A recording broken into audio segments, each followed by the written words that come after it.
নবীজির হাদিস পড়েছিলাম আমরা।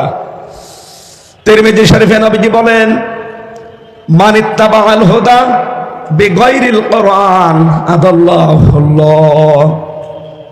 পৃথিবীতে যেই লোকটা আল্লাহর পাঠানো এই আখেরি কালাম কোরআনে কারিম বাদ দিয়ে কোন জায়গায় হেদায়েত পাওয়ার জন্য ছুটে যাবে, তার নিয়ত যদি ভালোও থাকে, আল্লাহ নিজে দায়িত্ব নিয়ে তাকে গোমরা বানিয়ে দেবে। চট্টগ্রামবাসী শব্দের দিকে খেয়াল করলে আমরা দেখি, নবীজি যদি দল্লা ইয়াদিল্লু দিতেন, সোলাসি মুজাররদ থেকে যদি এই শব্দটা আসতো, বাংলা অর্থ দাঁড়াতো আপনি নিজেকে খারাপ বানিয়ে ফেলেছেন। কিন্তু দল্লা ইয়াদিল্লু বাবে ইফআল থেকে আসার কারণে বাংলা অর্থ দাঁড়িয়েছে, আপনার হয়তো নিয়ত ভালো ছিল, এমন কোন জায়গায় গিয়েছিলেন ভালো হওয়ার নিয়তে, কিন্তু সেখানে কোরআনে কারিম ছিল না, কোরআনের কর্মসূচি ছিল না। এই জন্য আল্লাহ নিজে রাগ করে আপনাকে দায়িত্ব নিয়ে আরো গোমরা বানিয়ে দেবেন। বলেন নাউজুবিল্লাহ। কথাটা ওজন কত আপনি এখনো টের পাননি? ও চট্টগ্রামবাসী, খুব খেয়াল করে হাদিসের দিকে মনোনিবেশ করেন। নবীজির কথা ছিল আদাল্লাহুল্লাহ, আল্লাহ নিজে দায়িত্ব নিয়ে তাকে গোমরা বানিয়ে দেবে।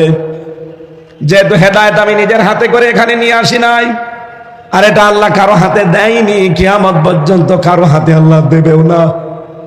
কোরআনে কারিম জানিয়েছে, লাইসা আলাইকা হুদাহুম ওয়ালাকিন্নাল্লাহা ইয়াহদি মাইয়াশা। সূরা বাকারা 3 নম্বর পারার ভেতরে আছে, 5 নম্বর পৃষ্ঠার 5 নম্বর লাইনের 272 নম্বর আয়াতের প্রথম অংশে আছে। আয়াতের তাফসীর আমি প্রায় 12 থেকে 13টা তাফসীর মিলিয়ে দেখেছি। সব মুফাসসির আয়াতের ব্যাপারে বক্তব্য একই দিয়েছেন। রব্বুল আলামিন বলেন, হেদায়েত দেওয়া হে নবী আপনার কাজ না, এটার দায়িত্ব শুধুমাত্র আমি আল্লাহর। জোরে বলেন সুবহানাল্লাহ।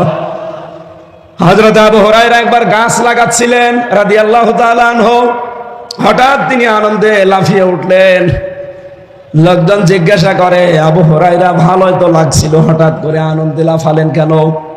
হযরত আবু হুরায়রা বলেন, এই কিছুক্ষণ আগামী নরের দরবারে ছিলাম, বিশ্ব নবীর দরবারে থেকে দেখলাম একটা আয়াত নাযিল হয়েছে, ইন্নাকা লা তাহদি মান আহবাবতা ওয়ালাকিন্নাল্লাহা ইয়াহদি মাইয়াশা।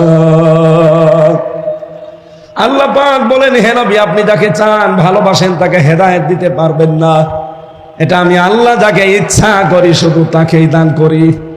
এটা নবীজির হাতে যদি থাকতো, আল্লাহর নবী নিজের আত্মীয় স্বজন বংশের লোকদেরকে হেদায়েত গুলো দিয়ে আমার পর্যন্ত হয়তো আসতো না।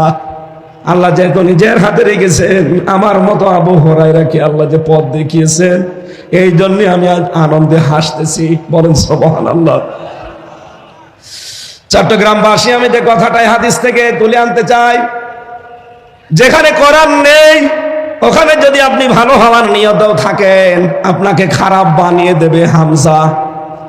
কে? আরো জোরে আরেকবার বলেন, কে? তাহলে হাদিস থেকে আজকে একটা জিনিস নিয়ে যাওয়া লাগবে বাড়িতে। যেহেতু কণ্ঠটা আমার বসা, চাপ দিয়ে কথা বলা যাচ্ছে না, আপনারা সবাব জোরে দেবেন। এই দেশে এখন 48,000 পীরের দরবার আছে, সরকারি জরিপে, বেসরকারি জরিপে আরো বেশি, আর এই চট্টগ্রাম বিভাগে এগুলো আরো বেশি। এই অঞ্চলে তো ঘরে ঘরে আল্লাহর ওলি। এক কথা বলেন না কেন? ঘরে ঘরে পীর সাহেব। পুরুষ মানুষ শুধু পীর দাবি করে শেষ হয়ে যায় না, মহিলারাও নাকি পীর। ওটা পীর আম্মা, মহিলা পীর। আমি পীর হতে নিষেধ করি না, পীর তো ভালো জিনিস। পীর মানে উস্তাজ, পীর মানে শিক্ষক, পীর মানে মুআল্লিম। আপনি যেটা জানেন না, যিনি জানে তার কাছে জেনে নেবেন, এইটার নাম পীর। এটার নাম কি? অধ্যক্ষ মোহাম্মদ আবু তাহের। আপনি যেটা জানেন না, ওনার যে বিষয়ে জ্ঞান আছে ওনার কাছে জেনে নেবেন, উনি আপনার পীর। ওনাকে পীর মানেন তো? এক কথা বলেন না কেন? এই হিসাবে 48,000 না, 48 লক্ষের উপরে পীর হয়ে যাবে না? এজন্য পীর জিনিস ভালো, কিন্তু ব্যবহারটা আমরা খারাপ করে ফেলেছি অনেকে। আজ বাংলাদেশের মানুষের স্বভাব, যে জিনিস যত ভালো বের হয় খুব তাড়াতাড়ি এই দেশের মানুষ তার নকল তাড়াতাড়ি বের করতে পারে। পীর তো ভালো জিনিস, এদেশে ইসলাম নিয়ে এসেছে পীর সাহেবরা। বাইজিদ বোস্তামি চট্টগ্রামের রহমতুল্লাহ আলাই, সিলেটের শাহজালাল রহমতুল্লাহ আলাই, আমার খুলনা বিভাগের খান জাহান আলী রহমতুল্লাহ আলাই, এই মানুষগুলো এই দেশে ইসলাম নিয়ে এসেছিলেন। তারা তো ভালো, কিন্তু এই জিনিসকে পুঁজি করে অনেকে আজ হাজারো দরবারে ব্যবসা করে খাচ্ছে।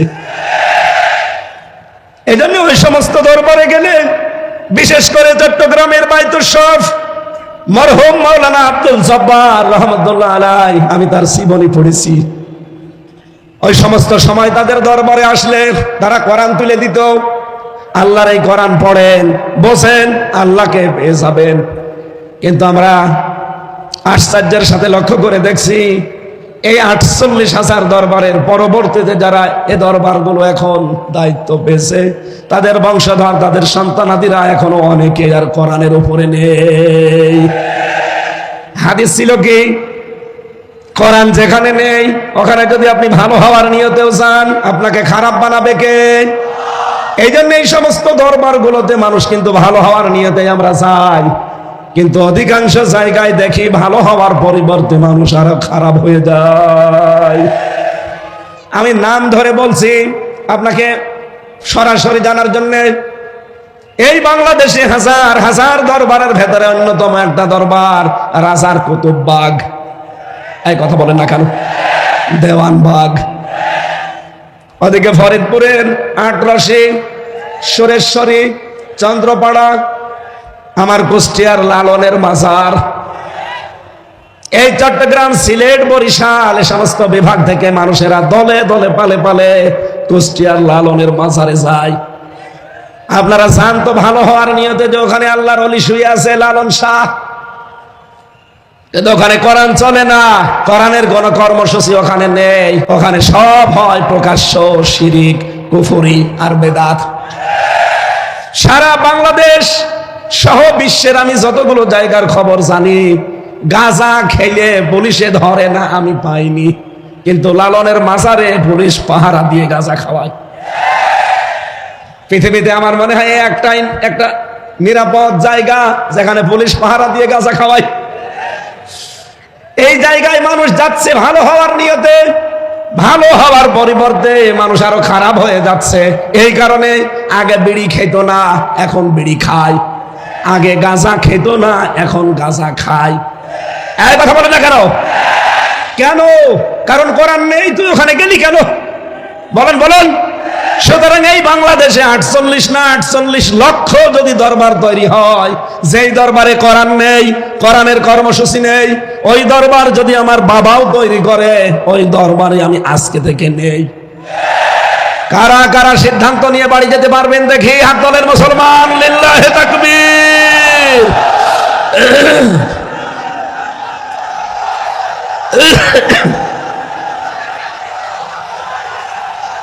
আলহামদুলিল্লাহ।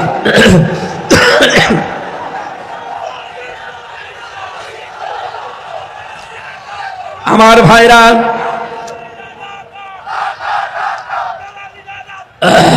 বসেন। আমি যে কথাটা বললাম এটা যদি সত্যিই মেনে নিতে পারেন, শুধুমাত্র এই কয়জন আমার সামনে না, এটা রেকর্ড হচ্ছে, তামাম দুনিয়ার বাংলা ভাষাভাষী মানুষ যারা আছে সবাই শুনছে। এমনকি জেলখানার ভেতরে আমি 3টা বছর দেখেছিলাম বড় বড় তাফসীর মাহফিল গুলো বাংলাদেশে যেখানে অনুষ্ঠিত হতো, এগুলোর ভেতরে টিভির পর্দা দেওয়া আছে। অনেক কারারক্ষীর মাধ্যমে এই মেমোরি কার্ডে ওয়াজ, তাফসীর এগুলো ভরে মানুষকে দেওয়া হতো, ওরা শুনতো। তার মানে কাল এই মাহফিলটা চট্টগ্রামের নামে বাংলার বিভিন্ন জেলখানায় আসামিরা শুনতে পাবে। বহু মানুষের ভেতরেও বিভ্রান্ত হয়। আমি একটা উদাহরণ বলছি, আমার সাথে জেলখানায় ছিল একজন 25 বছর চিত্রনায়ক সোহেল চৌধুরী হত্যা মামলার আসামি মামুন। আমরা 2:30-3টায় উঠতাম জিকির করার জন্যে, তাহাজ্জুদ পড়ার জন্যে। দেখলাম ওই ভাই 3টার দিকে উঠে জোরে জোরে জিকির করতেছে। কোন জাতের জিকির না, বানানো জিকির। কি জিকির? উনি জিকির করছে ইয়া রাসূলুল্লাহ, ইয়া রাসূলুল্লাহ। কি গো? মাওলানা মামুনুল হক আর আমি এক জায়গায় ছিলাম, নামাজ ভুল হয়ে যেত ওর জিকিরের ঠেলায়। একদিন ডাক দিয়ে বললাম যে ভাই কি করেন? হুজুর জিকির করি। কিসের জিকির? রসুলের এশকে। ও, আপনি ইয়া রাসূলুল্লাহ, ইয়া রাসূলুল্লাহ জিকির পেয়েছেন কোথায়? বলছে আমার এই জেলখানায়, আমার রুমে একজন সবুজ পাগড়ি মাথায় দেওয়া মাইজ ভান্ডারী বাবার মুরিদ এসেছিল। উনি আমাকে এই জিকির শিখিয়েছে যে তাড়াতাড়ি যদি বের হতে চান তাহলে ইয়া রাসূলুল্লাহ জিকির করেন। মাওলানা মামুনুল হক আর আমি দুইজন বললাম যে ভাই ইয়া রাসূলুল্লাহ বলে কোনো জিকির নেই। জিকির একটা ইবাদত। রাসূলের নামে আপনি দরুদ শরীফ পড়তে পারেন, কিন্তু জিকির যদি করতে হয় এই পৃথিবীতে একমাত্র করা লাগবে আমার আল্লাহর নামে। কোরআনে কারীম জানিয়েছে ওয়াল্লাযীনা লা ইয়াদউনা মা'আল্লাহি ইলাহান আখার। সূরা ফুরকান 68 নম্বর আয়াতের প্রথম অংশে আছে রব্বুল আলামিন বলেন রহমানের বান্দা তো তারা যারা আল্লাহর সাথে অন্য কাউকে ডাকে না। চট্টগ্রামবাসী, সারা বাংলাদেশের 64 জেলাতে আমার এই ছোট্ট জীবনে আমার যাওয়া আছে। আমি দেখেছি সবচাইতে বেশি জিকিরের নামে ভণ্ডামি হয় চট্টগ্রাম বিভাগে। জিকির একটা ইবাদত, এইটা নিয়ে পাগলামি শুরু হয়েছে। আপনি আল্লাহ বাদে কারো নামে জিকির করতে পারবেন না। এই কথা বলেন না কেন? এই যে ফেনী, কুমিল্লা, ব্রাহ্মণবাড়িয়া কোন বিভাগে? চট্টগ্রাম। বলেন বলেন, এখান থেকে জিকির গুলো বেশিরভাগ আবিষ্কার হয়। এরা আল্লাহর নামে কিছুক্ষণ জিকির করার পরে দেখি জিকির করে ইয়া রাসূলুল্লাহ, ইয়া আলী বাবা, দয়াল বাবা, কেল্লা বাবা, ফতে বাবা, শাহ আলী বাবা। সাবধান মুসলমান, এদের পরবর্তীতে 69 নম্বর আয়াত ইউদাফ লাহুল আযাবু ইয়াউমাল কিয়ামাহ। আল্লাহ পাক বলেন আমার নামে জিকির করে আর পাশাপাশি অন্য কাউকে যারা জুড়ে ডাকে তাদের শাস্তি হবে ডবল। এদের লাইভ চলছে, আমি জানি ওনাদের কানেও যাচ্ছে। ও চট্টগ্রামের মুসলমানেরা, আপনার হাতে পায়ে ধরে বলছি আমি আপনাকে বাঁচাতে চাই। আমি কোরআন দিয়ে দলিল দিয়েছি। আপনি যে বাবার কথা মতো জিকির করেন, উনি যদি কোরআনের দলিল দিতে পারে আমি আজকে আয়াত পড়বো না, আর বাদ দিয়ে দেব। কিন্তু আপনাকে কোরআনের দলিল দেওয়া লাগবে। কথা বলেন ঠিক কিনা? কিসের কাল্লা বাবা, কিসের ফতে বাবা, কিসের শাহ আলী বাবা? কোন বাবার নামে দুনিয়া জিকির নেই। জিকির হবে কার নামে? এমনকি লাভ ফাল দেওয়া জিকিরে নেই। জিকির হবে মনে মনে, কান্না জড়িত কণ্ঠে, মৃদু আওয়াজ দিয়ে, আবেগ দিয়ে। সূরা আরাফের 205 নম্বর আয়াতে 6 নম্বর আয়াতে আল্লাহ দলিলগুলো দিয়েছেন, আর আপনি বানিয়ে নিয়েছেন। এত জোরে জোরে লাফান, ফেরেশতারা পর্যন্ত আশ্চর্য হয় আসলাম কোন দেশে। সাবধান, আজকে থেকে আর জিকির করা যাবে না আল্লাহ বাদে অন্য কোন নামে। জেলখানায় 25টা বছর ওই লোকটা, সে একটা মাসলুম মানুষ হয়ে গেছে। তাকে আপনি একটা ভালো জিকির শিখিয়ে দেবেন না, একটা নতুন আবিষ্কার করা জিকির আপনি শিখিয়ে তার জীবনটা আপনি ভুল পথে ঠেলে দিলেন। নিজেও তো জাহান্নামে যাচ্ছেন, ওই মানুষটাকেও সাথে নিয়ে যাচ্ছেন। এক কথা বলেন না কেন? সুতরাং বাংলাদেশে আলেম নামে কিছু জালেম পয়দা হচ্ছে। আমি নাম নিতে চাই না, তাদের আমার ঘৃণা লাগে। এই মানুষগুলো আজ ইয়া আলী বাবা, শাহ আলী বাবা, কেল্লা বাবা, ফতে বাবার নামে জিকির করে আপনাদেরকে দিয়েও করায়। ওরা জাহান্নামে যাচ্ছে, যাক, ওদের শাস্তি হবে ডবল। আপনি আমি ওদের সাথে যেতে চাই? বলেন। সুতরাং আজকে সিদ্ধান্ত নিয়ে যারা হাত তুলেছেন, কোরআন যেখানে নেই আমি ওখানে আজকে থেকে আর নেই, তাহলে হেদায়েত আপনাকে আমার আল্লাহ দেবে। দ্বিতীয় পয়েন্টে পেয়েছি, বাংলাদেশে এখন 48টা রাজনৈতিক নিবন্ধিত দল, এর বাইরে আরো আছে নিবন্ধনের বাইরে, সব মিলে প্রায় 84টা হবে। যতগুলো দল এই দেশে রাজনীতি করছে, যেই দলের কর্মসূচিতে কোরআন নেই, কোরআনের কর্মসূচি নেই, আল্লাহর কসম আপনি যদি ভালো হওয়ার নিয়তেও সেখানে থাকেন, নিজে আল্লাহ দায়িত্ব নিয়ে আপনাকে আরো খারাপ বানিয়ে দেবে।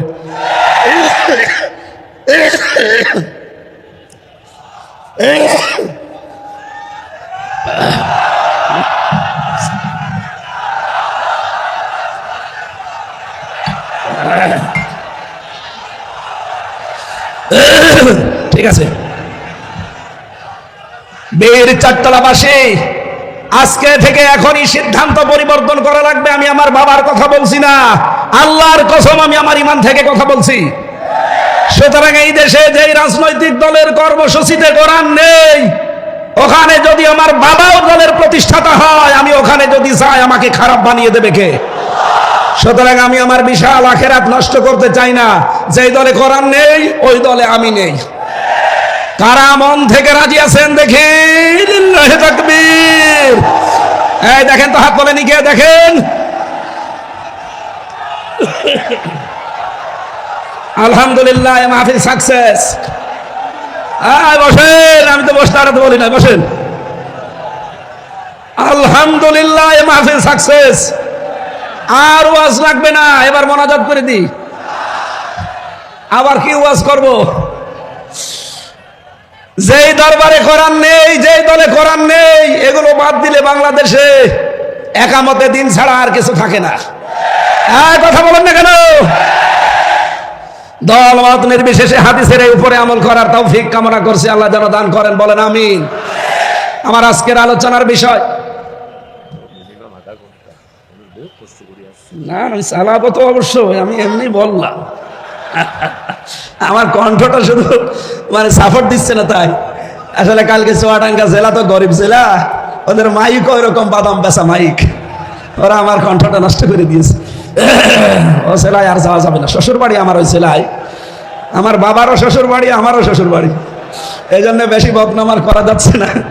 কিন্তু আমার বাবার শালারা, আমার শালারা আমার কণ্ঠটা কালকে এরা নষ্ট করে দিয়েছে। আমি এত আশা নিয়েছিলাম যে আজকে চট্টগ্রামের এই ঐতিহাসিক প্যারেড ময়দানে একটা নতুন বিষয়ের উপরে আলোচনা করবো আপনাদের সামনে, কিন্তু কণ্ঠ সাপোর্ট করছি না। জোরে কথা বললে এই যে স্তরগুলো ভেঙে যাচ্ছে। কয়টা স্তর পার করে কথা হয়? একটু মাঝে মাঝে ঝামেলা হলে আপনারা কিছু মনে করেন না, আসলে সাপোর্ট দিচ্ছে না। 3টা বছরে জালেমরা এমন কোন টর্চার করে নাই। ফাঁসির ওই কন্ডেম ছেলে আমরা 11 ঘন্টা টাঙিয়ে মাজায় দড়ি দিয়ে পিটিয়েছে। খাবার দাবার তো দিতই না, ওই যেন মরে না যায় তাই। যোগাযোগ বিচ্ছিন্ন। আমার দিকে সিসি ক্যামেরা তাক করা, কেউ যেন আমার সাথে কথাও না বলে।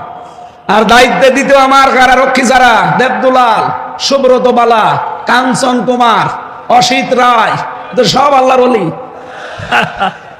এর কাছে আলেমি কি আর জালেমি কি? ওর কাছে যদি একটা কোরআন হাদিসের কথা বলবো, ও তো আল্লাহকে বিশ্বাস করে না।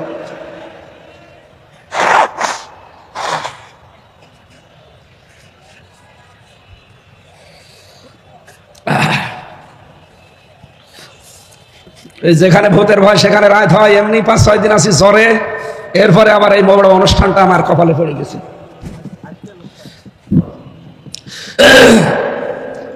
আমি এক কথায় জবাব দিলাম না, মাহফিল যা বলার হয়ে গেছে। কিন্তু আপনারা যদি এই 2টা কথা ঠিক রাখতে পারেন, আল্লাহর কসম এদেশে ইসলাম সামনে আমাদের চোখে আমরা দেখতে পাচ্ছি।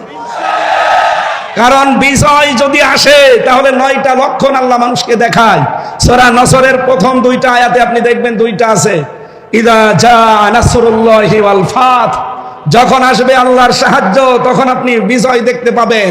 বিজয়ের চিহ্ন, নমুনা, সিম্পটম 9টা। কয়টা? তার প্রথমটা হচ্ছে ওয়ারাইতান নাস ইয়াদখুলুনা ফি দীনিল্লাহি আফওয়াজা। হে নবী, আপনি দেখবেন দলে দলে, পালে পালে মানুষ ইসলামে প্রবেশ করছে। আপনি 2024 সালের আগস্টের 5 তারিখের আগ পর্যন্ত জরিপগুলো দেখবেন, বাংলাদেশ সহ ইন্টারন্যাশনাল যত জরিপ আছে এগুলোর খোঁজ খবর রাখা লাগবে আমাদের চোখ কান খোলা রেখে। এর আগের জরিপ আমি দেখেছিলাম, মাত্র 100 জনের 15 জন মানুষ চাইতো এদেশে ইসলাম কায়েম হোক। মাত্র 100 জনের 15 জন, তার ভেতরে হয়তো একজন আলহাজ শাহজাহান চৌধুরী আছে। এই 100 জনের 15 জনের ভেতরে উনি একজন। অথচ এই 5.5 মাসের ব্যবধানে ভয়েস অফ আমেরিকা, মাইক্রোসফট, আমেরিকার গোয়েন্দা সংস্থা 3 দিন আগের রিপোর্ট, ওরা বাংলাদেশ সহ বিশ্বের যতগুলো দেশ নিয়ে রিপোর্ট করে, ওরা তো আর আমাদের মামাতো ভাই খালাতো ভাই না। এই কথা বলেন না কেন? কোরআনের বর্ণনা লাতাজিদান্না আশাদ্দান নাস আদাওয়াতাল লিল্লাযিনা আমানুল ইয়াহুদা ওয়াল্লাযিনা আশরাকু। হে নবী, আপনি মুসলমানদের চরম এবং পরম শত্রু, দুশমন হিসাবে দুইটা জাতিকে দুনিয়ায় দেখবেন, জঘন্যতম দুশমন। একটা হচ্ছে ইহুদি আর একটা মুশরিক। ইহুদি তো আছেই, মুশরিক বলতে এখানে খ্রিস্টানরাও, কারণ তারা 3 খোদায় বিশ্বাসী। পৃথিবীতে শুধু মুসলিম বাদ দিয়ে 4,500 ধর্মের লোক আছে, সবাই প্রকারান্তে মুশরিক। এই কথা বলেন না কেন? সেই হিসাবে তারা যেহেতু মুশরিক, ওরা কখনো মুসলমানের কোনো উপকার হোক এমন খবর প্রকাশ করা ওদের দ্বারা সম্ভব না। কিন্তু সত্যটা প্রকাশ করে দিয়েছে। আমেরিকার গোয়েন্দা সংস্থা জানিয়েছে বাংলাদেশে তৃতীয় একটা ইসলামপন্থী শক্তির উত্থান হতে যাচ্ছে। এই দেশে এখন 100 জনের 58 জন মানুষ চাচ্ছে যে দেশে ইসলাম কায়েম হোক।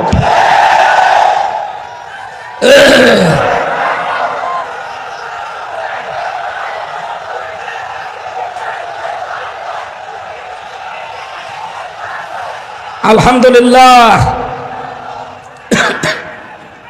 সেই হিসাবে আমি বিশ্বাস করি সূরা নসরের এই 2 নম্বর আয়াত 100 ভাগ। আপনারা না 98 ভাগ? কত ভাগ? ফি দীনিল্লাহি আফওয়াজা, দলে দলে পালে পালে মানুষ ইসলামে প্রবেশ করবে। আগে আলহাজ শাহজাহান চৌধুরী যদি কুষ্টিয়ায় যেতেন খুব বেশি হলেও 200 থেকে 500 মানুষ হতো। এখন শাহজাহান চৌধুরী কুষ্টিয়ায় যাক, আমিরে জামাত ডক্টর শফিকুর রহমান কুষ্টিয়ায় যাক, চরমনায়ের পীর সৈয়দ রেজাউল করিম সাহেব যাক, 200-500 না, 2 থেকে 5 লাখ মানুষ কমপক্ষে হবে, কোনো ব্যাপারই না। এটা আফওয়াজার ভেতরে পড়ে না। মাত্র 5 মাসের ব্যবধানে যদি অবস্থা আল্লাহ তৈরি করে দেয়, আর 5 মাস যেতে দেন। এই জন্য সৈয়দ মুফতি রেজাউল করিম হাফিজাহুল্লাহ 3 দিন আগে উনি সাংবাদিকদেরকে জানিয়েছেন যে নির্বাচন 1 থেকে 1.5 বছর পর হোক, অসুবিধা নেই। পেছন দিক থেকে দেখলাম একজন জামা টেনে ধরছে। তার মানে সে বুঝে ফেলেছে যে না, হবে না। এ হুজুর সব এক হয়ে গেছে। দেশের দাড়িওয়ালা টুপিওয়ালা, নামের আগে যাদের মোহাম্মদ, নামের শেষে হুসাইন, এদেরকে আর থামানো যাচ্ছে না। এরা সব এখন এক হয়ে গেছে। সুতরাং আমি বিশ্বাস করছি কিছুদিনের ভেতরে দেখবেন 100 জনের 100 জন মানুষ বাংলাদেশে বলবে আমরা কোরআনের রাজ কায়েম করতে চাই। আল্লাহ যেন এটা দেখে মরার তৌফিক দেন, বলেন আমিন। জেলখানার 3টা বছরে ফাঁসির কন্ডেম সেলের ভেতরে, যেহেতু যোগাযোগ বিচ্ছিন্ন ছিলাম, আল্লাহর সাথে সম্পর্ক আমার খুব ভালো ছিল। 24টা ঘন্টায় কোনো কাজ নেই। বই পড়ার জন্য কারারক্ষীকে বললে যেহেতু দেবদুলাল এনে দিত বঙ্গবন্ধুর আত্মজীবনী, ও ছাতা পড়ে আমি করবো কি? বলতাম যে স্যার একটু বই এনে দেন। একদিন নিয়ে এসে দিল বঙ্গবন্ধুর ছেলেবেলা। আমি বললাম এটা লাগবে না। তারপরের দিন বললাম, উনি নিয়ে এসে দিল বঙ্গবন্ধুর চীন সফর। স্যার আর বই নেই? হ্যাঁ আছে, নিয়ে আসেন। এরপরে নিয়ে এসে দিয়েছে বঙ্গবন্ধুর আত্মজীবনী। একদিন রাগ করে বলে ফেললাম যে বই নিয়ে আসার আর জায়গা পান না, আমার ফাঁসি চাই, এই বইটা নিয়ে আসতে পারেন না? এই বই পড়তে নেই। পড়তে নেই কেন? ওইটা নিয়ে আসেন। আমি মেজর ডালিম বলছি ওই বইটা নিয়ে আসেন। আপনি যেহেতু অন্য ধর্মের মানুষ, আপনি তো আনবেন না। তো অন্তত কোনো মুসলমান কারারক্ষীকে বলেন সে যেন একটা তাফসির আমার এনে দেয়। আল্লাহর ইশারা এনে দিয়েছে ফি জিলালিল কোরআন আর তাফহিমুল কোরআন। আমি যে এই 2টাকে সবচাইতে বেশি ভালোবাসি। 3টা বছর মাওলানা মামুনুল হক, মাওলানা শাকাওয়াত হোসেন রাজি আর মুফতি নূর হোসাইন নুরানি হাফিজাহুল্লাহ 3 জন আলেম আমার পাশে ছিল। খুব বড় মাপের আলেম তারা, কওমি মাদ্রাসার বড় ভালো মানুষ। অনেক অবদান আমার এই 3 বছরে তাদের জীবনে আর আছে। আমি তাদের কাছে ঋণী হয়েছি, তাদের কাছে অনেক কিছু পেয়েছি। বিশেষ করে আরবি গ্রামার আমি কোরআনের সাথে তাফসিরের সাথে মিলিয়ে মিলিয়ে যেগুলো পেয়েছি। 3টা বছর আল্লাহকে আমি একটা কথাই মনে হয় বেশি বলেছি, আল্লাহ জীবনে আমি কিচ্ছু চাই না, কোনোদিন বের হতে পারবো কিনা তাও জানি না। কারণ জালেম যে এইভাবে পড়ে যাবে কেউ কল্পনাও করে না। আমার একটাই দোয়া ছিল, মাবুদ যদি বাইরে কোনোদিন যেতে পারি, অল্প সময়ে মেন কথাগুলো তোমার বান্দাদের সামনে সহজ সরল ভাষায় যেন বলতে পারি, সেই তৌফিক আমাকে দিও। আর আমি চর্ম চোখে যেন দেখে মরতে পারি যে 56,000 বর্গ মাইল এই কালাম দিয়ে চলছে।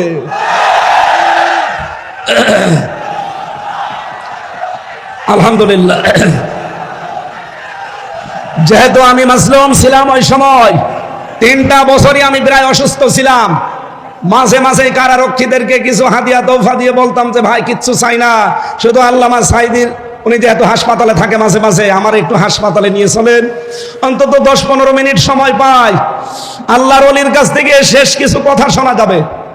উনি আমার শেষের দিকে 10টা মিনিট উপদেশ দিয়েছিলেন, হামজা আমার হয়তো জীবনে বের হওয়া যাবে কিনা জানি না, তবে যদি বাইরে যেতে পারো, আমার 2টা কথা বেশ ভালো মনে আছে, চট্টগ্রাম আর খুলনা, এই 2টা জায়গার নাম তিনি বলেছিলেন যে এই 2 জায়গায় যদি যেতে পারো, বাংলার জনগণকে এই 2 জায়গায় জানাবে কোনদিন আমি কোরআনের কথা বলতে পিছপা হইনি, তোমারও নির্দেশ দিলাম কোনদিন পিছপা হবা না।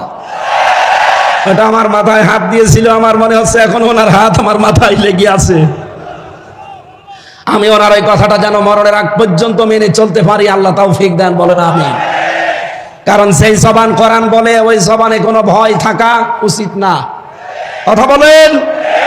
রব্বুল আলামিন বলেন কিতাবুন উনজিলা ইলাইকা ফালা ইয়াকুন ফি সাদরিকা হারাজুম মিনহু লিতুনযিরা বিহি ওয়া যিকরা লিল মুমিনিন। বলেন আল্লাহু আকবার। সূরা আরাফের 2 নম্বর আয়াতে আল্লাহ বলেন এই যে একখানা কিতাব হে নবী আপনাকে আমি দিলাম, কি করবেন এটা নিয়ে? মানুষকে যখন এটা দিয়ে সতর্ক করবেন, আপনার মনের ভেতরে যেন কোনো সংকীর্ণতা না আসে, কোনো ভয় ভীতি দ্বিধা দ্বন্দ্ব সংশয় সন্দেহ, এরকম 33টা অর্থ আছে এই শব্দের। আপনার মনের ভেতরে যেগুলো জায়গা না পায়, আমরা তো ওই মন নিয়েই কথা বলতে চাই, কিন্তু এই 15.5 বছরে ওই মন নিয়ে কথা বলতে গিয়ে সালেমরা আমারে আটক করে রেখেছিল। আমার মতো হাজার হাজার আলেমদেরকে তারা জেলখানায় আটক করেছিল। কথা বলেন ঠিক কিনা? আলেমদের কণ্ঠ রোধ করা গেছে। মুফতি জসিমউদ্দিন রহমানী 12 বছর পরে বের হয়ে আপনি তাকে থামাতে পেরেছেন। মাওলানা মামুনুল হক 3 বছর পরে বের হয়ে থামাতে পেরেছেন। আল্লামা সাইদি রহমতুল্লাহ আলাই 13 বছর পরে যদি বের হতেন তাকে থামাতে পারতেন না। এই জন্য আমরা চেষ্টা চালাবো হারাজন শব্দের হক আদায় করে কথা বলার। হারাজনের ব্যাখ্যা আমি পেয়েছি 2টা। 1 নম্বরে তাফসিরে ফি জিলালিল কোরআনে পাবেন, রব্বুল আলামিন বলেন হে নবী আপনি যখন কোরআন প্রচার করতে যাবেন, অনেক মানুষ এমন আছে আপনার কণ্ঠে কোরআন শোনার পর ওরা না বুঝে মন খারাপ করতে পারে, এরকম মানুষ চট্টগ্রাম বিভাগে নেই? আছে। ওই যে আলহাজ শাহজাহান সাহেব বলছিলেন না যে আমরা আপনাদের শত্রু না, আপনারা বিভিন্ন দরবারের নাম নিয়ে বিভিন্ন কল্যাণের নাম নিয়ে কাজ করছেন, ইসলামের করেন, কিন্তু আসেন এই মাহফিলে। আপনাদেরকে আমরা কোরআনের দিকে ডাকি, আর এটা আমরা আন্দাজে ডাকি না। কুল হাযিহি সাবিলি আদউ ইলাল্লাহ আলা বাসীরাতিন আনা ওয়া মানিত্তাবা'আনি। সূরা ইউসুফের 108 নম্বর আয়াতে আল্লাহ বলেন হে নবী আপনি বলেন এইটাই আমার পথ, এইটাই আমার, আমি মানুষকে আল্লাহর দিকে ডাকি, আমি আন্দাজে ডাকি না, আমি বুঝে শুনে ডাকি, এইটাই আমার পথ, এবং আমাকে যারা অনুসরণ করবে তাদের এই একই পথ। সেই হিসাবে আমরা আপনাদেরকে আহ্বান জানাচ্ছি, আপনি আসেন কোরআনের কাছে, কোরআন পড়েন, কোরআন বসেন। কিন্তু হারাজন শব্দের ব্যাখ্যাটা মিলে যায়। অনেক মানুষ দেখি না বুঝে না জানার কারণে আন্দাজে আমাদের উপরে মন খারাপ করে। আপনার সাথে আমার জমি জায়গা নিয়ে কোনো ভেজাল আছে? টাকা পয়সা নিয়ে ভেজাল আছে? বলেন বলেন। আপনি ইসলামকে বিদায় করে দিতে চান, নতুন ইসলাম আমদানি করতে চান, অথচ শান্তি কামনা করেন। কিয়ামত হয়ে যাবে, কিয়ামত হয়ে যাবে, আপনি শান্তি পাবেন না। এক দোকানদার, একটা ছোট্ট উপন্যাস পড়েছিলাম, এক দোকানদার, তার কর্মচারীর নাম হচ্ছে ইসলাম, তার একটা মেয়ে ছিল, নাম তার শান্তি। যেহেতু এক জায়গায় থাকে, ছেলে আর মেয়ে 2 জন এক জায়গায় থাকলে আকর্ষণ সৃষ্টি হতে পারে না। আল্লাহ 6টা জিনিসের প্রতি মানুষের আকর্ষণ তৈরি করে দিয়েছেন, তার ভেতরে 1 নম্বরে মহিলা, নারী। যেহেতু পর্দার বিধান মানে না, এই জন্য তাদের ভেতরে দেখা সাক্ষাৎ, প্রেম, মন দেওয়া নেওয়া। শেষ পর্যন্ত মালিক টের পাওয়ার পরে বলছে দেখো আমার বাড়ির কর্মচারী আর আমার মেয়ের সাথে লাইন, আচ্ছা করে পিটিয়েছে, পিটিয়ে চাকরি শেষ করে বাড়িতে তাড়িয়ে দিয়েছে। ইসলাম চিন্তা করছে মালিক তোমার এই শান্তির কারণে আজ আমি মার খেলাম, চাকরি হারালাম, দেখি ওই শান্তি কয়দিন বাড়ি থাকে। চট্টগ্রাম রেল স্টেশনে যে মোবাইলে কল দিয়েছে, শান্তি তুমি কোথায়? বাড়িতে। তাড়াতাড়ি চলে আসো, চট্টগ্রাম রেল স্টেশনে পালানো লাগবে। শান্তি ওর কথা মতো এসেছে, নিয়ে পালিয়েছে দুইজন আল্লাহর রাস্তায়। নাউজুবিল্লাহ, এটা কি আল্লাহর রাস্তা? শয়তানের রাস্তা। বিয়ের আগে যারা পালিয়ে যায় কি আল্লাহর রাস্তায় যায় না শয়তানের? এই জন্য বিয়ের আগে প্রেম করা জায়েজ নেই, প্রেম হবে বিয়ের পরে। এই কথা বলেন না কেন? বিয়ের পরে যদি সত্যি আপনি প্রেম করতে পারেন, এই যে মোতাহার ভাই আজ 16 বছর পরে ঠাকুরগাঁও বাড়ি, আমার সাথে জেলে ছিল বিডিআর, 16 বছর পরে বের হয়েছে, মাত্র 14 দিনের স্ত্রী রেখে। বিয়ের পরে মাত্র 14 দিন সংসার করে জেলে গিয়েছিল, 16 বছর জেল খাটার পরে কয়েকদিন আগে বের হয়েছে। এসে দেখে বউ এখনো যায়নি, ওই অবস্থায় আছে। ওনার প্রেম হয়েছিল বিয়ের আগে না, বিয়ের পরে। এখন সাংবাদিকরা বলছে আপনি যে বিয়ে করেছিলেন কিভাবে, যে বৃত্তান্ত আসার সময় আমি শুনছিলাম। এই জন্য বিয়ের আগে যারা প্রেম করে ওদের 100 জনের 98 সংসার টেকে না। এই কথা বলেন না কেন? বিয়ের পরে যাদের প্রেম হয় ওদের 100 জনের 98টা সংসারই টিকে যায়। এর দৃষ্টান্ত এই যে মোতাহার আলী বিডিআর ভাই, পালিয়েছে দুইজন। সকালবেলা দেখে মেয়ে বাড়ি নেই, শান্তি। দোকান খোলা বাদ দিয়ে রাস্তায় চিল্লাচ্ছে, আমার শান্তি গেল কোথায়, আমার শান্তি গেল কোথায়? এলাকার লোকজন বলছে কি হয়েছে? বলে আমার শান্তিকে খুঁজে পাওয়া যাচ্ছে না। লোকজন বলে আপনি চিল্লাচ্ছেন, দাঁড়ান, শান্তি খোঁজ করার আগে বলেন আপনার বাড়ির কর্মচারী সেই ইসলাম কোথায়? ওকে গতকাল আমি পিটিয়ে বের করে দিয়েছি, বিদায় করে দিয়েছি। লোকজন বলে আপনি কি পাগল না মাথা খারাপ? ইসলামকে পিটিয়ে ঝাঁটিয়ে বিদায় করে দেওয়ার পরে আপনি শান্তি তালাশ করেন? ইসলাম যেখানে শান্তি সেখানে। আজ আপনি ইসলাম যেটা আসল ওইটা বাদ দিয়ে নতুন ইসলাম আমদানি করে বিভিন্ন দরবার কায়েমের মাধ্যমে চালিয়ে যাচ্ছেন। যখন তাফসীর করা হয় ওইগুলো টেকে না, তখন আপনার মন খারাপ হয়। এই কথা বলুন, আপনি শান্তি দিতে পারবেন না, আরো অশান্তির দাবানল ওখানে জ্বলবে। হারজনের দ্বিতীয় ব্যাখ্যা পেয়েছি। হে নবী, আপনি যখন কোরআন থেকে তাফসীর করবেন, ব্যাখ্যা বিশ্লেষণ জানাবেন, তখন দেখবেন সমাজে অনেক নিয়ম নীতি চালু করা আছে ইসলামের নাম বলে, যেহেতু আগে ওইগুলো ইসলাম আসলে না, মানুষের বানানো। আপনি আসল ইসলামের কথা বললে ওইগুলো টিকবে না। যারা ওইগুলো নিয়ে এতদিন আবহমান কাল ধরে বিভিন্ন নাম দিয়ে ব্যবসা করে খাচ্ছে, তারা আপনার উপরে রাগ করবে। আপনার হাদিয়া তওফা নজর নিয়াজ তখন ওরা বন্ধ করে দেবে। আমাদের সারা দেশে এখন একই অবস্থা। কথা বলেন ঠিক কিনা? কথা বলার আগেই এই 15.5 বছর তো কান পড়া দিত। এখন কান পড়া না দিলেও এই কথা বলে যে কোরআন থেকে আপনি কথা বলবেন, শুধুমাত্র কবরের কথা বলবেন। আরে ভাই, আপনি যে কবরের কথা বলার জন্য আমার কানের কাছে মুখ নিয়ে বলেন, কবরে তো সর্বপ্রথম শুরু হবে 3টা রাজনীতি।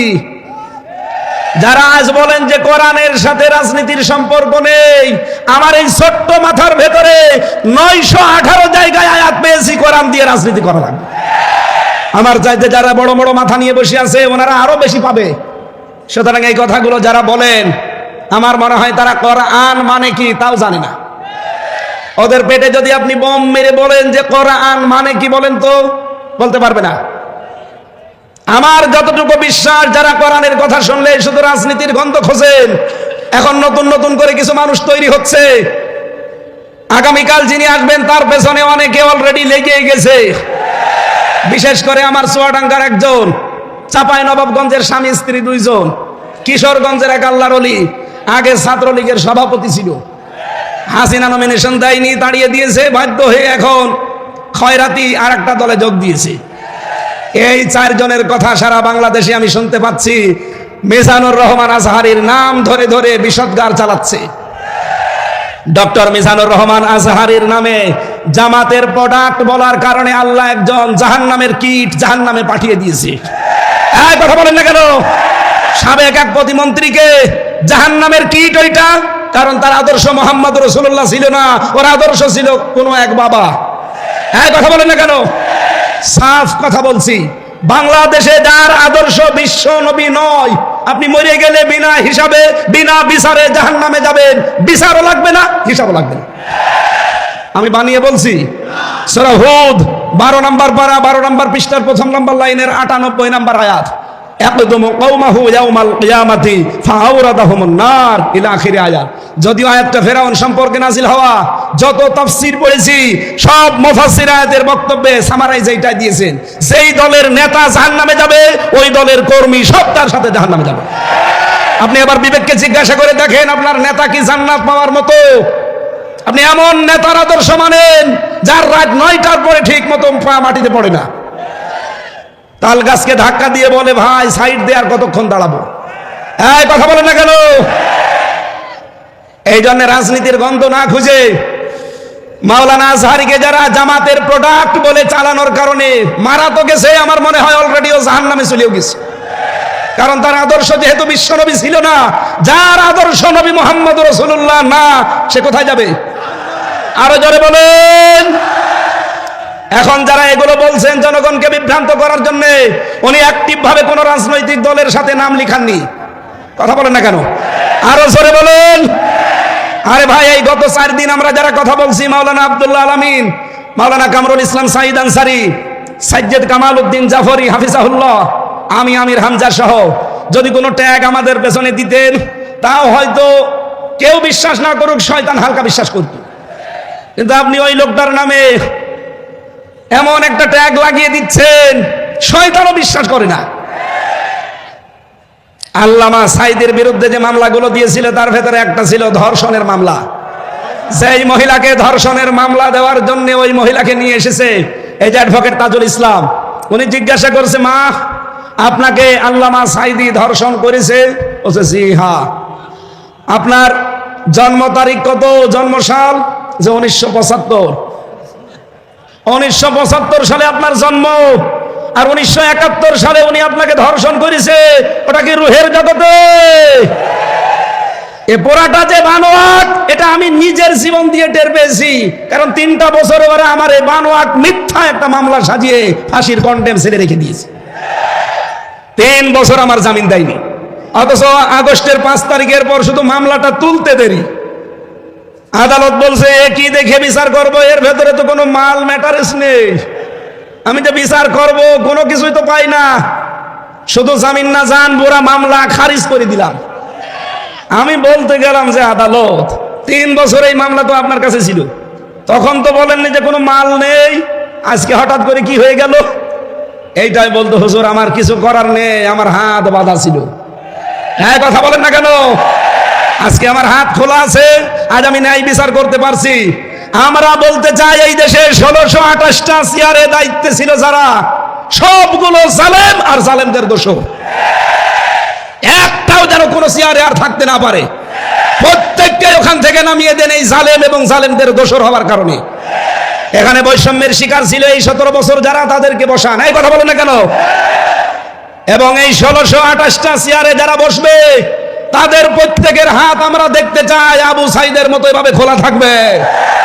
কারা কারা এটা চান দেখে?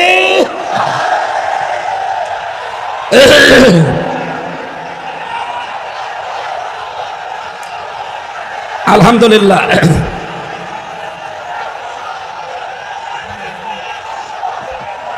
হ্যাঁ, এবার বসেন, আমি তো দাঁড়াতে বলি না, বসেন বসেন। আমাদের আজকের আলোচনার বিষয় আমি আরম্ভ করছি। যেহেতু হারাজন শব্দের ব্যাখ্যা বলছিলাম যে নির্ভীক হয়ে কথা বলা লাগবে, কে বেজার হবে কে খুশি হবে ওটা আমার দেখার দরকার নেই। আমি দেখতে চাই আমার আল্লাহ কি বলেছে, রাসূল কি করেছে। এই কথাটা বলেছিলেন 20 শতাব্দীর একজন মুজাদ্দিদ। এই যে এই বইটায় যার ছবি দেখতে পাচ্ছেন, মাওলানা সাজ্জাদ আবুল আলা মওদুদী রহমতুল্লাহ আলাইহি, তার এই কথাটা বিশ্বের হাজার হাজার লক্ষ লক্ষ মানুষের কলিজায় লেগেছে যে আমি ইসলাম মানতে গিয়ে কোনোদিন দেখিনি যে বাবা কি বলেছে, দাদা কি করেছে, পীর সাহেব কি বলেছে, না, আমি দেখতে পেয়েছি আল্লাহ কি বলেছে, রাসূল কি করেছে। আমরা তার এই কথাকে সামনে নিয়ে তাফসীরুল কোরআন মাহফিল লিখে দিয়েছেন। আমার তেলাওয়াতকৃত আয়াত সূরা বাকারার 278 নম্বর আয়াতটার উপরে ভিত্তি করে আমরা কথা বলবো। মুমিন জীবনের 7 দফা কর্মসূচি আমার আল্লাহ আমাদেরকে দিয়েছেন। মরণের আগে হলেও আমরা যেন এই 7 দফা কর্মসূচি দুনিয়ায় পালন করতে পারি, আল্লাহ তৌফিক দেন, বলেন আমিন। এই 7 দফা কর্মসূচি যদি আমরা পালন করতে চাই, এর এগেনস্টে, এর বিপরীতে আমাদের প্রকাশ্য শত্রু কে? আরো জোরে বলেন। শয়তানও 7টা কর্মসূচি খাড়া করে রাখবে। আজকের আলোচনার বিষয় মুমিনের 7 দফা কর্মসূচি বনাম শয়তানের 7 দফা কর্মসূচি। দেখি আমরা কোনটা নিতে পারি। আল্লাহ রাব্বুল আলামিন জানিয়েছেন, ইয়া আইয়ুহাল্লাযীনা আমানু আতিউল্লাহ ইয়া আইয়ুহাল্লাযীনা আমানু তাকুল্লাহা ওয়া যারু মা বাকিয়া মিনার রিবা ইন কুনতুম মুমিনিন। এই বসেন বসেন, খুব গুরুত্বপূর্ণ বিষয়, এখান থেকে আজকে নিয়ে বাড়ি যাওয়া লাগবে। আমার প্রথম মুমিন জীবনের কর্মসূচি দফা 1 নম্বরে আমার আল্লাহ দিয়েছেন, মুমিন যেই সমাজে থাকবে ওই সমাজে সুদ থাকতে পারবে না। এই জন্য আল্লাহ ইমানদারকে ডাক দিয়েছেন, ওহে যারা ইমানের দাবি করো আমাকে ভয় করো, ওয়াজারু মা বাকিয়া মিনার রিবা, সুদের যত বকে আছে সব ছেড়ে দাও, ইন কুনতুম মুমিনিন, যদি মুমিন দাবি করো। তাহলে মুমিন জীবনের 1 নম্বর দফা সুদ মুক্ত সমাজ তৈরি করা, আর এটাই বাংলাদেশে তৈরি করবে ফেরেশতারা। আরো জোরে বলেন, আরো জোরে বলেন। এই বাংলাদেশে এখন ইসলামী ব্যাংক আছে, যদিও জালেমরা এ সালামের মাধ্যমে ৭৫,০০০ কোটি টাকা এখান থেকে মারিং কাটিং করে ব্যাংকটা দুর্বল করে দিয়েছে। আমরা চাই আল্লাহ পাকে ব্যাংকে আবার দাঁড় করিয়ে দেবেন।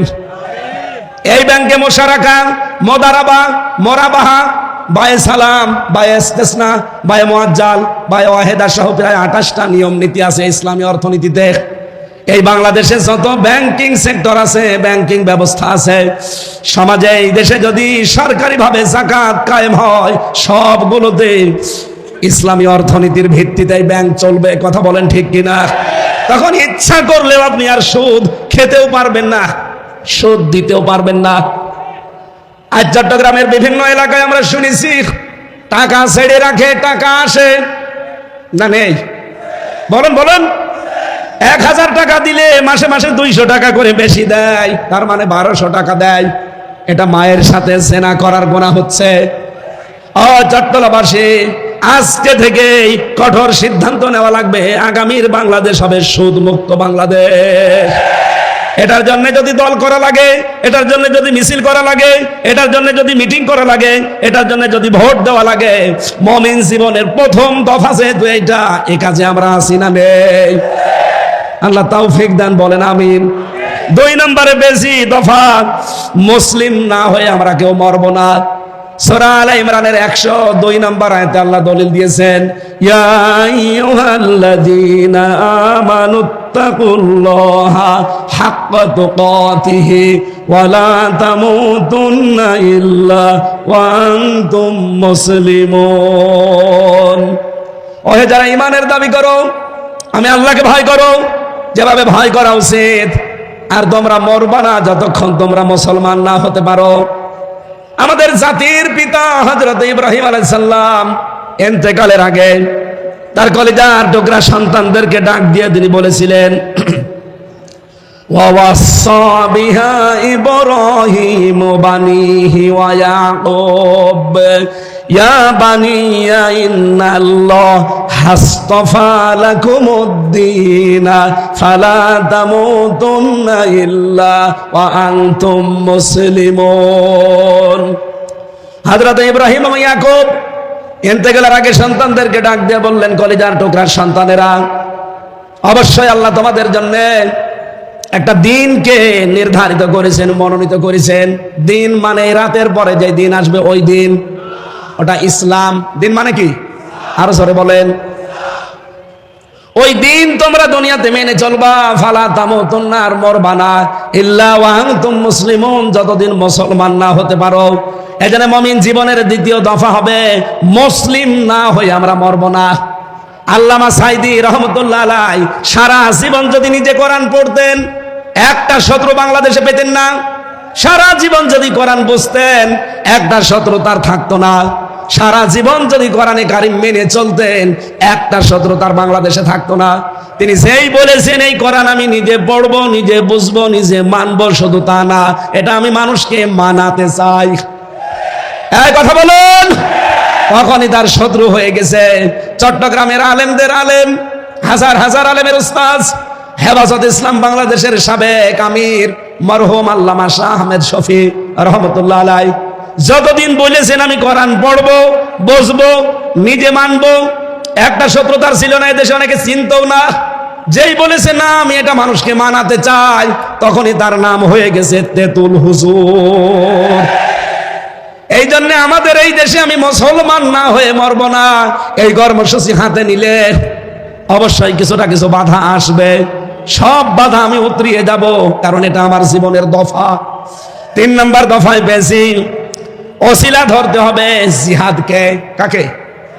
সূরা মায়েদার 35 নম্বর আয়াতে দেখবেন, ইয়া আইয়ুহাল্লাযীনা আমানুত্তাকুল্লাহা ওয়াবতাগু ইলাইহিল ওয়াসিলাতা ওয়াজাহিদু ফি সাবিলিহি লাআল্লাকুম তুফলিহুন। বলেন আমিন। আল্লাহ ডাক দিয়েছেন, ইমানদাররা আমাকে ভয় করো আর আমাকে পাওয়ার জন্য একটা ওসিলা তালাশ করো। সেই ওসিলার নাম হচ্ছে জিহাদ। নাম কি? তাহলে আশা করা যায় তোমরা সফল হবে। বাংলাদেশে বহু মানুষ এই আয়াতটা নিজের দিকে টেনে টেনে ব্যাখ্যা করে, আমাদেরকে বহু ইনফরমেশন দেয়। তারা বলতে চায় ওসিলা তালাশ করো মানে পীর ধরো। কোন তাফসিরে আমি এটা পাইনি, ওরা সব বানিয়েছে। ওসিলা শব্দের ব্যাখ্যা পেয়েছি আমি 3টা। ওসিলা মানে নেক কাজ, ওসিলা মানে কোরআন, ওসিলা মানে 3 নম্বরে নবীর সম্মান। আপনি পীর ধরা লাগবে পেলেন কোথায়? সুতরাং আল্লাহ পর্যন্ত পৌঁছানোর একটাই মাধ্যম আছে উত্তম, সেটা হচ্ছে জিহাদ। আর জিহাদ বলা হয় তাকে, অন্যায় যেখানে জিহাদ সেখানে। আজ বাংলাদেশের সবচাইতে বড় অন্যায় আরম্ভ হয়েছে চাঁদাবাজি। সুতরাং চাঁদাবাজি যেখানে, দলমত নির্বিশেষে ঐক্যবদ্ধ হয়ে প্রতিহত করা লাগবে সেখানে। এটার নাম জিহাদ। এইটার মাধ্যমে আল্লাহ পর্যন্ত যাওয়া যাবে। এটা আমাদের জীবনের 3 নম্বর দফা বানানো লাগবে মুমিন জীবনের। 4 নম্বরে বেশি সত্যবাদীদের সাথে থাকা লাগবে। সূরা তাওবা 119 নম্বর আয়াতে আছে, ইয়া আইয়ুহাল্লাযীনা আমানুত্তাকুল্লাহা ওয়া কুনু মা'আস সাদিকিন।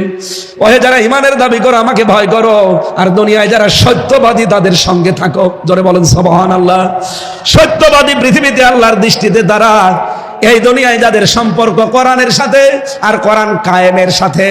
আপনি তাফসিরে ফি জিলালিল কোরআন দেখবেন, এর ব্যাখ্যা আছে। 5 নম্বরের দফা বেশি সদা সত্য কথা বলা লাগবে। সূরা হাসাবের 70 নম্বর আয়াতটা দেখবেন, ইয়া আইয়ুহাল্লাযীনা আমানুত্তাকুল্লাহা ওয়া কুলু কাওলান সাদীদা। ওহে ঈমানদারেরা আল্লাহকে ভয় করো, আর কথা বললে সোজা সরল সত্য কথা বলো। এ নির্দেশ কার? এই বাংলাদেশে যখনই আপনি এই দফাটা কায়েম করতে যাবেন যে আমি সত্য বই মিথ্যা বলিব না, তখন হাজারো মিথ্যা বিচার বন্ধ হয়ে যাবে। আমি দেখেছি আমার বিরুদ্ধে 4 জন সাক্ষী এনেছিল প্রশাসন। এই জালেম সরকার কুষ্টিয়ার 4 জনকে বানিয়ে সাক্ষী নিয়ে এসেছিল আমার বিরুদ্ধে। তারা সাক্ষী দেওয়ার আগে পিপি তাদেরকে কোরআন শরীফ হাতে তুলে দিল। এটা তুলে দিয়ে বলছে, যাহা বলিব সত্য বলিব, সত্য বই মিথ্যা বলিব না। অথচ এটা যে হাত থেকে সরে গেল দেখলাম পুরা যা বললো সব মিথ্যা কথা। এই জন্য আমার জীবনের দফা বানানো লাগবে এটা। আমি যদা যা বলবো এখন থেকে সদা সত্য কথা বলবো। কথা বলে না কেন?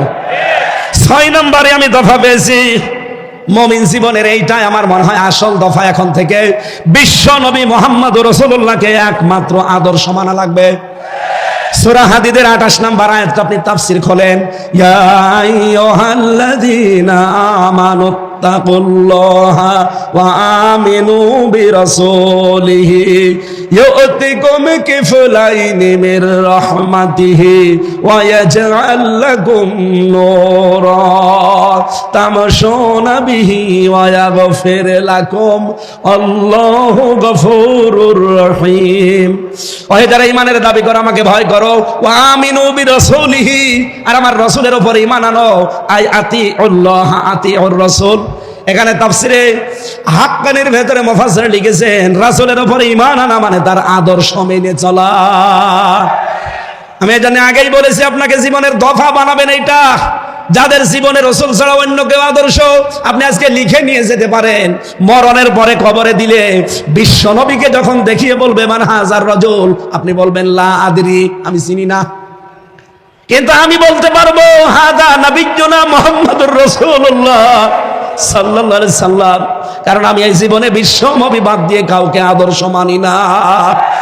আমাদের সবার জীবনে এই 6 নাম্বার দফা এখন থেকে থাকার দরকার আছে না নেই? কারা নবী ছাড়া অন্য কাউকে আদর্শ মানেন না তারা হাত তোলেন, লিল্লাহি তাকবীর। আলহামদুলিল্লাহ। বীর চট্টলবাসী 7 নাম্বার দফাটা আমাদের এবার শেষ দফা। এটা মুমিন জীবনের 7 নাম্বার দফা হচ্ছে এখন থেকে আখিরাতের পুঁজি তৈরি করে পাঠাবো। সূরা হাশরের 18 নম্বর আয়াতে আমার আল্লাহ দলিল দিয়েছেন, ইয়া আইয়ুহাল্লাযীনা আমানু তাকুল্লাহা ওয়াল তানজুর নাফসুম মা কদ্দামাত লিগাদ ওয়াত্তাকুল্লাহ ইন্নাল্লাহা খাবীরুম বিমা তা'মালুন। ওহে যারা ঈমানের ভয় করো, আমাকে ভয় করো। প্রতিটি ইমানদারের উচিত আগামীকাল তার কি পুঁজি তৈরি হচ্ছে এটা চিন্তা ভাবনা করে দেখা। আমি বলছি আবার আমাকে ভয় করো, তোমরা যা করো প্রতিটি জিনিসের খবর জানেন কে? এই যে আমাদের জীবনের শেষ দফা, ফাইনাল দফা, সর্বশেষ দফা। এখন থেকে এইটাই সিদ্ধান্ত নেওয়া লাগবে আগামী দিনের প্রস্তুতির জন্য আমি কি পাঠাচ্ছি। আল্লাহর এক বান্দা চট্টগ্রাম বাজারে মনে করেন বাজার করছে, 100 টাকার নোট দিয়েছে দোকানদারকে। দোকানদার টাকাটা নিয়ে উলট পালট করে বলছে না এটা চলে না, নিয়ে যান, অন্যদিন দিয়ে যাবেন। যেই বলেছে চলে না, উনি সেন্সলেস হয়ে পড়ে গেছে। লোকজন এসে বলছে কি দোকানদার, এ বুজুর্গ মানুষটাকে আপনি মারধর করেছেন? বলছে না, আগে হুঁশ ফিরান। হুঁশ ফিরিয়েছে, সেন্সলেস হয়ে গেলেন কেন? আপনাকে মেরেছে দোকানদার।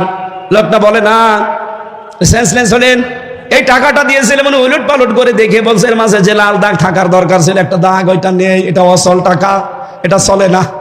আমি চিন্তা করলাম আমারও তো জীবনের একটা 100 টাকার নোট আছে, তার নাম হায়াত।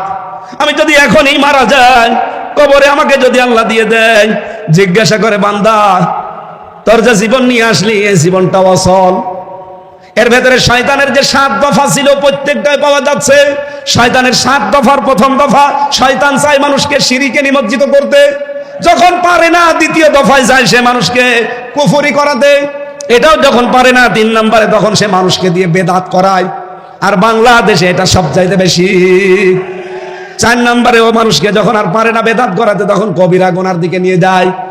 এটাও যখন পারে না, যখন বারবার সগীরা গুনাহ করায়। এটাও যখন পারে না তখন ভালো অপেক্ষা নিম্ন কাজ যেটা সেইটা করায়।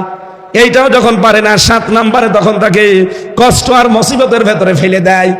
কষ্ট মুসিবতের ভেতরে ফেলে দিয়ে তখন আল্লাহকেও ভুলিয়ে দেয়।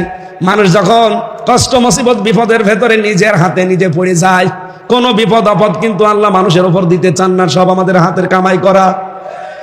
যেই বিপদে পড়ে মুসিবতে পড়ে নিঃস্ব হতে থাকে গনার কাছে, আল্লাহ রাব্বুল আলামিন তখন তাকে আকাশের চাঁদ ও ঝলসনা রুটির মতো দেখায়, তখন তার ঈমানই নষ্ট হয়ে যায়।